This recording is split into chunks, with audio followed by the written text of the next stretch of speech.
Yeah, so I'm going to be bringing you a bit of Brazilian sunshine today. This is a tune by great guitarist Chico Pinheiro, who is, is currently based in New York, but he's originally from Brazil. And this one is kind of sounds a bit like an etude to me, but it's really pretty. It's certainly a bit of a workout for the picking hand. I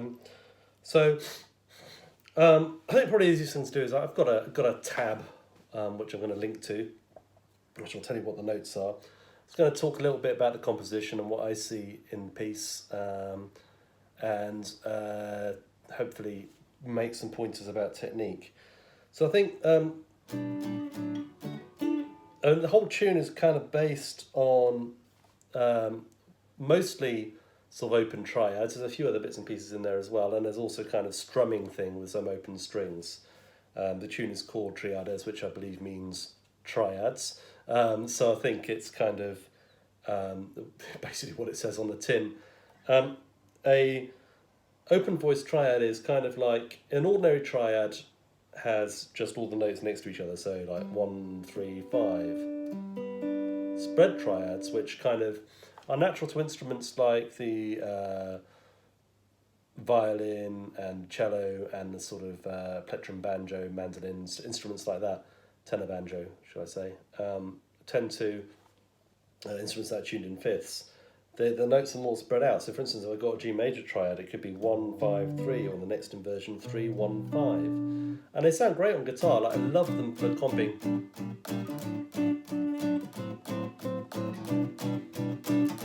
This kind of swing stuff that I play a lot.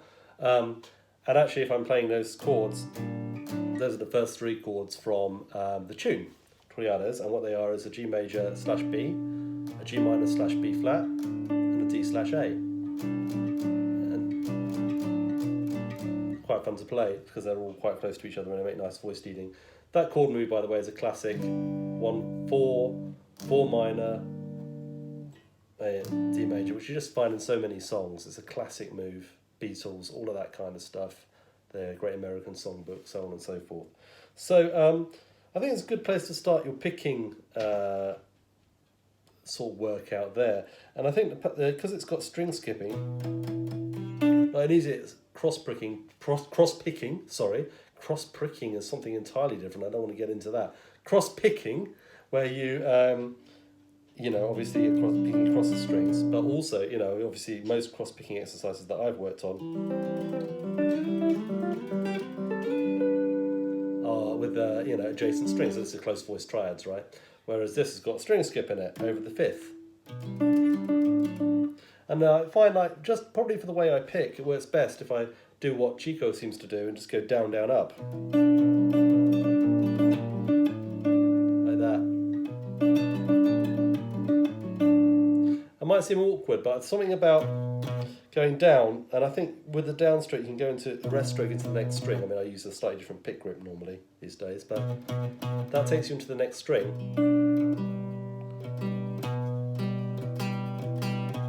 And then the string skip for me isn't a big deal, whereas if I was perhaps alternate picking, well, I hit the wrong string there, I'd have an issue with... Obviously, some people are very good at alternate picking, but I'm having an issue with finding the right string.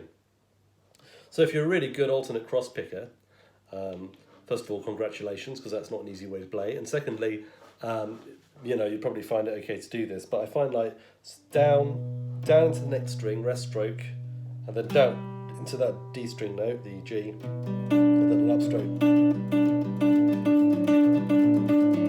I have a good ceiling for tempo with this. This tune is about 120 beats per minute, so I can play at least mechanically a little bit faster. So that is good because it doesn't feel like a struggle. So I like the down, down, up thing. Okay, so the next chords. I mean, those 3 chords are kind of all inversions of D major 7th, but it's a D triad, a first inversion D triad, and then an F sharp triad, which kind of gives an overall kind of D major 7th sort of sensibility. So we kind of just go in G, G minor, D, really, for the first chord progression.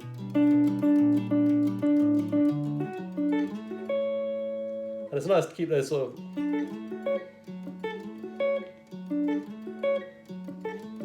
nice smooth transitions between the chords, which is a good workout.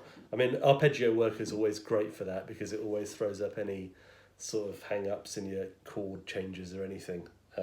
Whether you're a beginner or a more advanced player, it's always a great workout. So that's how I'm thinking about the picking. Now, of course, when we move to the next one, you've got different strings. Now, different string sets again.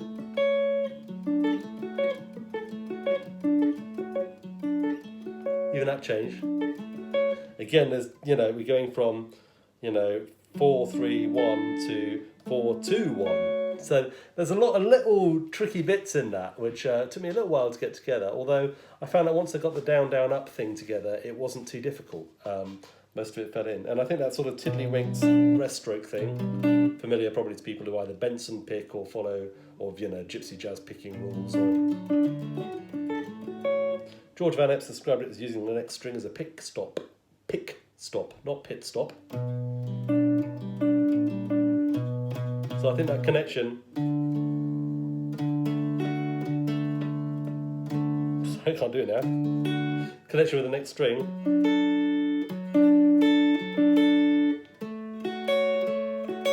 makes it easier to do that, I think. Okay, so I'm going to whiz on now to the next bit. It has that chord instead, which is, it's kind of like, it's possible to view it, I suppose, as being a C major triad with a flat 5 in it, but I don't really look at it that way. It's kind of, realistically, that's actually a D9, just with one note missing, and the bass note missing, obviously. Okay, then we get into this nice thing. So it's again,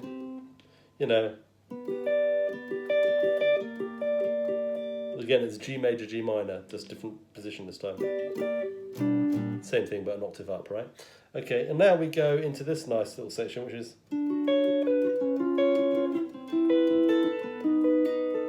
Now, I want to draw your attention to a couple of things. Obviously, the picking pattern changes. Let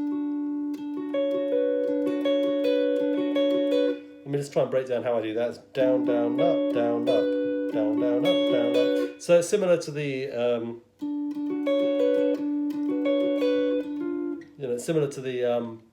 approach I was using on the other arpeggios, just changing the pattern, so it's down, down, up, down, up. So I'm putting a down, up at the end. And again, it's a little bit skippy.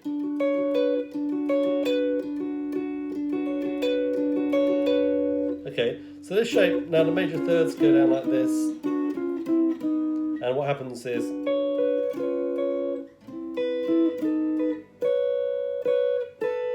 we get that.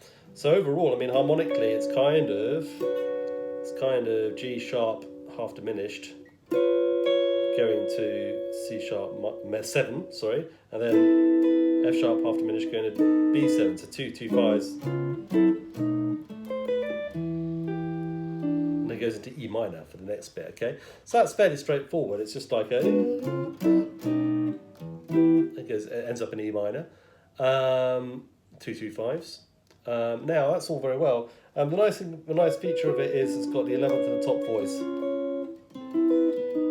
I mean, it's like Stella.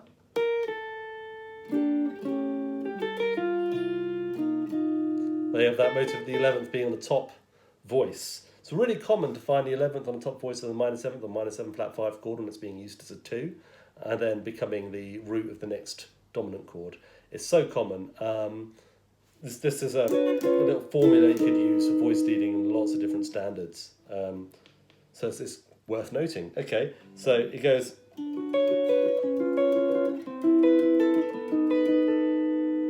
And then we get this nice open string thing. So it's using thirds here. In the prevailing key, D major. So you've got to know your thirds up and down the neck. And it's got a bass note going on.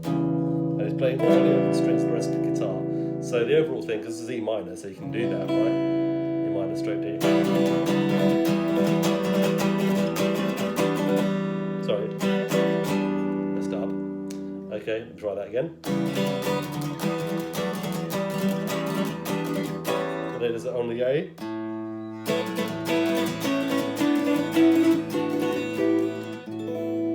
that's nice. Okay, so quite rocky that bit. Now I noticed that Chico's playing mostly downstrokes, and then doing the flourish as an upstroke.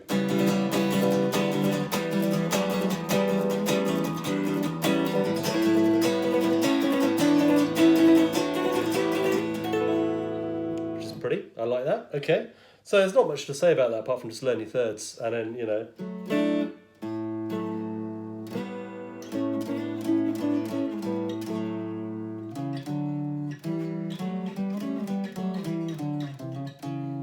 yeah, learning thirds diatonically, like I haven't. Okay, so that's how that works. And then there's another arpeggio bit. So he goes, starts on D, inverts it, first inversion, and then use that first inversion often goes to a root position triad, a semitone higher. Now, if we're going from the bottom note, the bass note.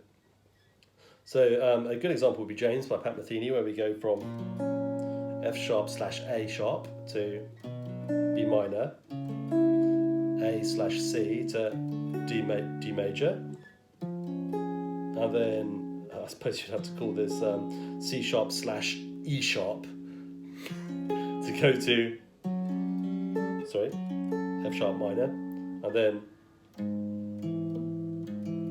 going from G sharp, well I suppose that would be E / G sharp to A7. So I mean, that kind of movement, I mean, it goes back to the Baroque era. This thing here, very classical. Vivaldi wrote stuff like that, right? So we just got these three diatonic chords going up. It's G major, A major, B minor, right? And we're just linking them up with these first inversion major triads. We do it again. Bring us back down to D. So that's a little unit in itself. Sorry. Ooh.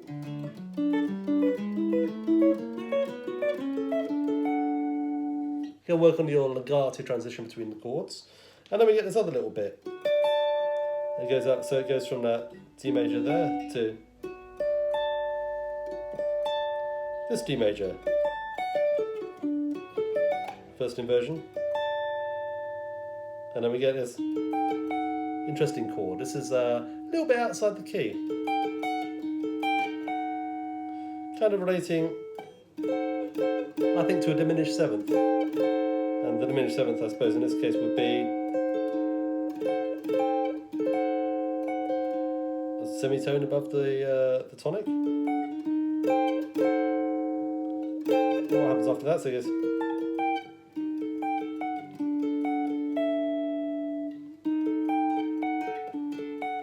Goes straight back to D, and then so kind of like D, D sharp diminished, D major, A. Although it's actually this A7 really. So not too difficult. To arpeggiate it obviously is a little trickier. Let's do that.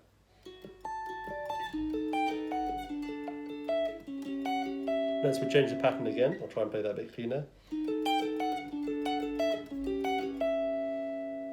So for that I'm going down, up, down, up. Let's get the same thing again.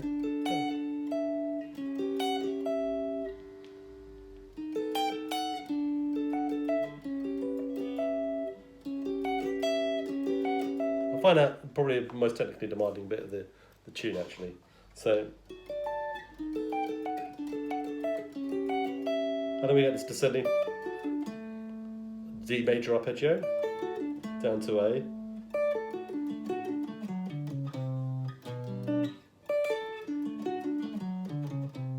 And then we go classic D major arpeggio, classic all down to the seventh. And then we're back on the subdominant G again. Setting it up again. So that's basically all there is to it. I mean, Chico does a long sort of introduction, free time, using those,